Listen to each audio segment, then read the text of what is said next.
बिस्मिल्लाहिर्रहमानिर्रहीम। अस्सलामु अलैकुम। अल्लामा साद हुसैन रिजवी की एक और बड़ी कामयाबी और फवाद चौधरी साहब अब आपको रमज़ान में गिरफ्तारियां नज़र आई हैं। इस वीडियो में हम इसी के मुतालिक बात करेंगे। नाजरीन कराम, पहले हम बात करते हैं फवाद चौधरी साहब की। तो नाजरीन कराम, फवाद चौधरी साहब ने एक ट्वीट की है जिसमें फरमा रहे थे कि हुकूमत को रमज़ान का एहतराम करते हुए पीटीआई के कारकुनों और रहनुमाओं को गिरफ्तार नहीं करना चाहिए। तो फवाद चौधरी साहब, अर्ज ये करनी है कि आपको ये बात करते हुए शर्म नहीं आई? आपके कारकुन तो सिर्फ गिरफ्तार हो रहे हैं, लेकिन जब आपकी हुकूमत थी तो तहरीक लब्बैक के कारकुनों पर ऑपरेशन करके रमज़ान के महीने में तहरीक लब्बैक के कारकुनों को शहीद और ज़ख्मी किया गया था।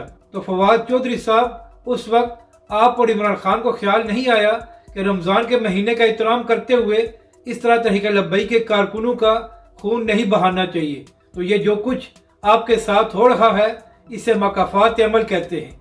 जिस तरह आप तहरीक लब्बैक के कारकुनों को गिरफ्तार कर रहे थे, आज इसी तरह यह हुकूमत आपके कारकुनों को गिरफ्तार कर रही है। लेकिन फ़र्क यह है कि तहरीक लब्बैक के लोग नामूस रिसालत के मामले पर बाहर आए थे और आप लोग इमरान खान की मोहब्बत में ये सब कुछ कर रहे हैं। अब बात करते हैं कि अल्लामा साद हुसैन रिजवी को क्या बड़ी कामयाबी मिली है।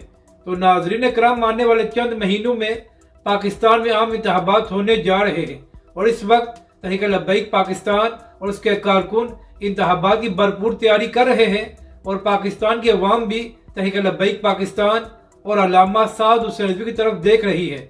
तो नाजरीन कराम, इसी हवाले से एक अच्छी खबर सामने आई है कि काफ लीग के अहम रहनुमा अख्तर हरियार साहब काफ लीग छोड़कर तहरीक लब्बैक पाकिस्तान में शामिल हो गए हैं। तो नाजरीन कराम, इसका मतलब यही है कि सिर्फ पाकिस्तान के अवाम नहीं बल्कि दीगर जमातों से लोग भी अब तहरीक लब्बैक पाकिस्तान में शामिल हो रहे हैं।